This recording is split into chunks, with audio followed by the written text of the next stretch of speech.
लो भाई बब्बन, बन गई तस्वीर। जरा देखकर बताओ कैसी बनी है। अरे भाई मोहन, मेरी सलाह मानो तो तुम रहने ही दो। एक पेंटर बनना तुम्हारे बस की बात नहीं है। हाँ, तुमने सही कहा। मुझे भी कुछ ऐसा लगता है। खैर, आज शाम की गाड़ी से मैं शहर वापस जा रहा हूँ।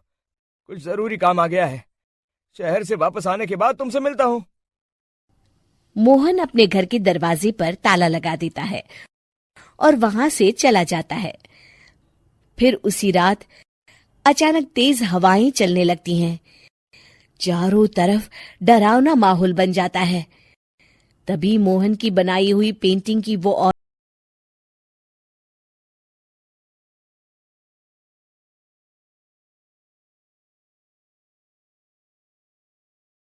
औरत एक खतरनाक चुड़ैल में बदल जाती है और पेंटिंग से बाहर आ जाती है।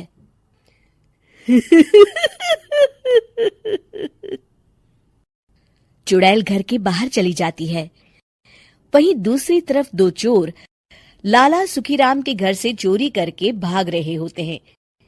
दोनों भागते भागते गांव के चौराहे के पास पहुंच जाते हैं। तभी अचानक वो चुड़ैल उन दोनों के सामने आ जाती है।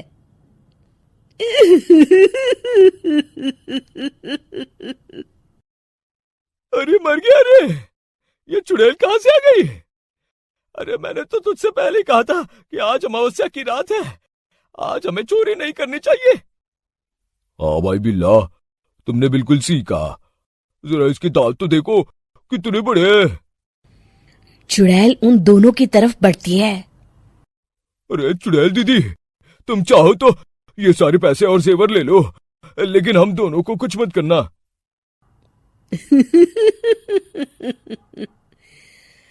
पैसे और जेवर के लालच में तुम इंसान बिकते हो, हम चुड़ैल नहीं। तभी चुड़ैल उन दोनों चोरों को पुतले बना देती है।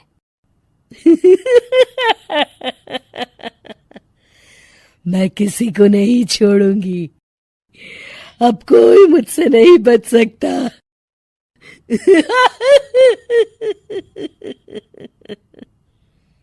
चुड़ैल अपने अगले शिकार की खोज में वहां से चली जाती है। गांव की दूसरी ओर जाने पर चुड़ैल को हरिया, बिरजू और बब्बन दिखाई देते हैं। आज संडे है, आज कपिल शर्मा शो देखने का दिन है। जोर से बोलो। आज संडे है। मैंने नहीं सुना। आज संडे है, आज कपिल शर्मा देखने का दिन है। हाँ, ये हुई ना बात। अरे ये कपिल शर्मा कौन है जो ये लोग उसे देखने के लिए इतने उतावले हुए जा रहे हैं? खैर, मुझे क्या, मैं अभी इन दोनों को मजा चखाती हूँ। चुड़ैल तेजी से उड़कर उन तीनों के सामने आकर खड़ी हो जाती है।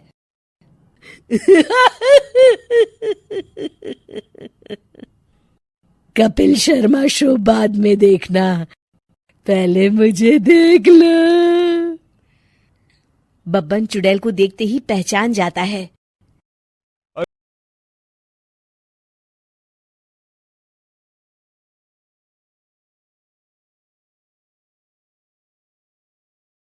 अरे ये तो तस्वीर वाली औरत के जैसी दिख रही है। मुझे अभी नहीं मरना है। अरे भागो रे। तीनों वहां से भाग खड़े होते हैं। बब्बन तो किसी तरह अपनी जान बचाकर वहां से भाग जाता है, लेकिन हरिया और बिरजू को चुड़ैल पकड़ लेती है और उन्हें पुतला बना देती है। फिर चुड़ैल बब्बन को पकड़ने के लिए उसका पीछा करती है, लेकिन बब्बन उसे कहीं नहीं दिखाई देता। अरे वो मोटा तो बड़ा तेज भागता है, शायद उस तरफ गया होगा।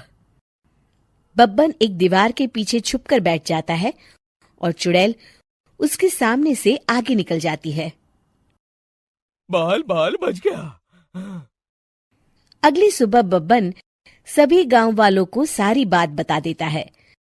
फिर उस चुड़ैल के डर से रोज शाम होते ही पूरे गांव में सन्नाटा छा जाता था और कोई भी अपने घर के बाहर नहीं निकलता था। अरे ये क्या हो गया? इतनी देर से घूम रही हूं, अभी तक एक भी आदमी नहीं मिला। अरे कहां मर गए सबके सब? चुड़ैल वहां से चली जाती है। इस तरह कुछ दिन बीत जाते हैं। फिर एक दिन मोहन गांव वापस आता है। बब्बन उसे बताता है कि उसकी बनाई तस्वीर से एक चुड़ैल बाहर आ गई है। मोहन समझ जाता है कि ये कोई आम कागज नहीं है। वो जो भी उस कागज पर बनाएगा वो असलियत का रूप ले लेगा। अरे मोहन भाई, अब तुम क्या करने वाले हो? मेरे पास एक बहुत बढ़िया तरकीब है। मैं इस कागज पर उस चुड़ैल की एक ऐसी तस्वीर बनाऊंगा जिसमें वो तपती धूप के नीचे खड़ी दिखाई देगी, और फिर जैसे ही सवेरा होगा वो चुड़ैल इस कागज से निकलकर बाहर चली जाएगी और सूरज की तेज धूप में जलकर राख हो जाएंगी।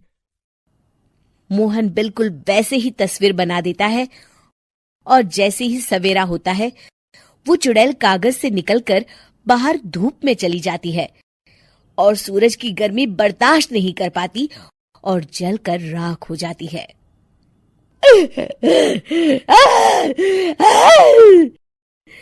ये मुझे क्या हो रहा है? मैं सूरज की रोशनी बर्दाश्त नहीं कर सकती। मेरा पूरा शरीर जल रहा है। और इस तरह चुड़ैल के जलते ही पुतले बने सभी लोग पहले की तरह इंसान बन जाते हैं।